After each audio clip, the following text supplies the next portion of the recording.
Hi guys, this is Pastilli and welcome to another video. Today we are talking about the DMZ mode for the new Call of Duty. Now, there is a lot to go through. I'm going to talk about all the highs and lows, everything in between, but pretty much why the game mode is practically unplayable. So without further ado, let's crack straight into it. So we'll start off the good. Now, there is a lot of things I really enjoy, but the summary of this is I really want this game mode to be successful and enjoy it, but unfortunately, it's just literally unplayable. I want to start off with saying this is nothing like Escape from Tarkov. It shouldn't be compared to Escape from Tarkov, and all the people making videos saying it's a COD version of Tarkov. It's nothing similar. Like, it's really not. Anyway, moving on from that. First things first. The DMZ mode is like almost like a choose your own adventure mode of Warzone, where you can drop in and then you can do what you want. You can do missions or whatever, and then you can extract. It's pretty much just an extractor shooting game, and that's what it is. Now, starting off the good stuff. First things first, the chemist. Really cool idea. It's an area where it's like a hazard zone. You need to have a gas mask in there, otherwise you'll die to the actual, like, the radiation. And then you kill the chemist, you get the M13B, and you extract with it to unlock. Really cool idea. Love the chemist, and it's one of the cool things, and they could do so many ideas like this. The options of things to do, just like this chemist, is there's a plethora of it. It's almost like I said, it's a choose your own adventure. You could go do, you know, all these PvE kind of mission stuff, or you can go and kill players and hunt players down, or you can just chase down all the hot areas, being the chemist area or the extracts, and you can have all that fun there. And then you can just leave whenever you feel like it. You don't have to like stay in there a particular certain time or go do, you know, anything in particular. You could literally go, oh, I'm done, I'm gonna leave, and that's it. Sweet. And I really like that. As for that, it really does help speed up the leveling of your account and also your weapons. Some missions require you to have weapons, and you'll be able to you know, have to level up those weapons to get that mission done. But overall, it's actually sweet for that. You'll get better pass levels super fast, and overall, it's a really chill fun game mode to play with your mates. I actually love it.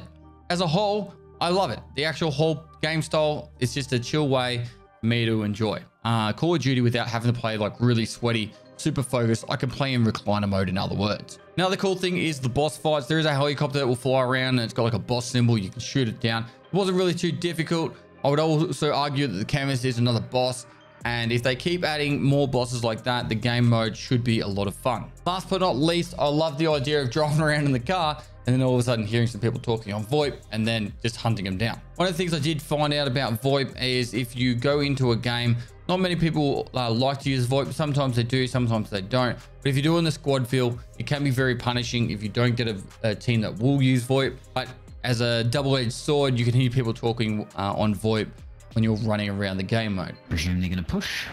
He's presuming we're gonna. We might push. Actually, that's a good idea. Yeah, we're coming.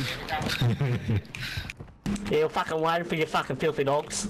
Oh, that's all the good I've got to say. I've started off with the good, started with a high, and now let's go into the really nasty stuff. First up, there's no disconnect protection. There's a lot of people crashing in this game. I would say I haven't had a single one. People I've been playing with crash every 5 games. Other people saying they're crashing nearly every game.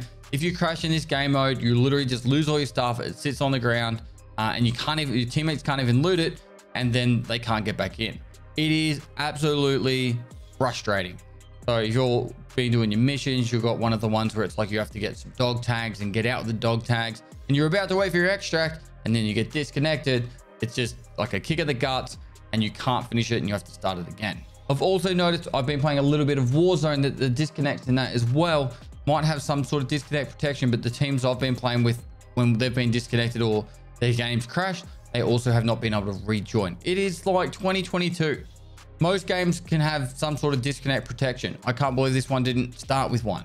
What a joke. Now, with the surviving of a DMZ game, you go in and you extract. Some of the things you get to keep when you extract is armor and a larger backpack and the guns that you take.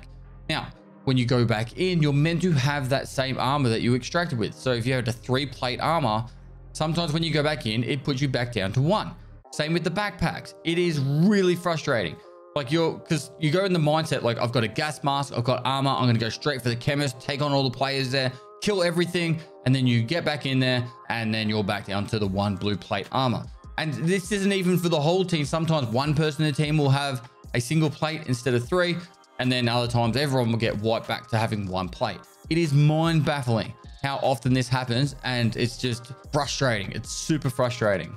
So now let's talk about the missions. So I'll just go up on the screen here. It's going to be the easiest way to show it. So there's faction missions right here. Then you'll have Legion, White Lotus, and Black Mouse. When you do enough Legion missions, you'll unlock it's pretty much when you finish the tier 1 of Legion missions, you unlock White Lotus. When you finish the tier 2 missions of Legion and White Lotus, you unlock the Black Mouse, and then you continue on and get all the missions done. There's unlocks for each one being up here. Some of them XP, some of them skins and stuff like this one. But overall, that's the whole structure on how it's meant to work. In theory, what happens is you finish all the Legion missions and then you unlock the next set. You'll start getting through those ones and then you're meant to unlock the White Lotus. Sometimes it bugs out and you won't get the White Lotus one straight away, and then it just appears after a while. I finally got through all the Legion and White Lotus tier 2 missions. I was nearly at the end of Legion level 3 missions. And once you finish all the White Lotus and Legion missions at tier 2, you unlock Black Mouse. So it didn't unlock. A day later, the Black Mouse missions unlocked for me. And then when I went back to the White Lotus and the Legion, it's not letting me go to my tier 3 and 4 missions. So it's locked me out of being able to do my Legion and White Lotus missions. And then I'm stuck on only doing the Black Mouse missions. Then on top of that, I'm doing these missions across here. And this one called Weapon Research, where you have to kill a player via the hunt contract and then you loot their weapon and get out with it. I have done this 5 times. I've tried different methods in completing it. This one is broken. So I can't even complete this one mission at all. The whole reason the DMZ is meant to be like this whole, you go in, you do these missions, you unlock stuff. It's part of the main game loop for DMZ. The actual whole faction mission thing is broken. It just doesn't work. There's people I know that have been doing like level tier 4 and 5 missions for Legion and White Lotus and still don't have Black Mouse missions unlocked. It's just completely not working. They were meant to be releasing this on the same day as Warzone 2, and I swear to God, they just slapped a beta tag on it and just said, "Oh shit, that's our cover," to make it so we can get away with the trash that we've pretty much released. I don't understand. I want to reiterate and show that I actually have played about 30 hours of this mode. I have played this more than majority of people that I know, and I know this mode a lot better than nearly everyone I know. And seriously, it's frustratingly painful. I love it and I hate it at the same time. Now that's more of the major stuff that's actually been going on that's pissed me off, I guess. But I'll talk about some other stuff. So ammo crates, for example. You loot an ammo crate and then you're meant to be able to deploy it, and then you'll refresh your ammunition. If you pick up an ammo crate and then stow it in your backpack and then go to re-equip it, it doesn't always happen. Sometimes it's only when you have a second ammo crate. You use the first one, you go to equip the second.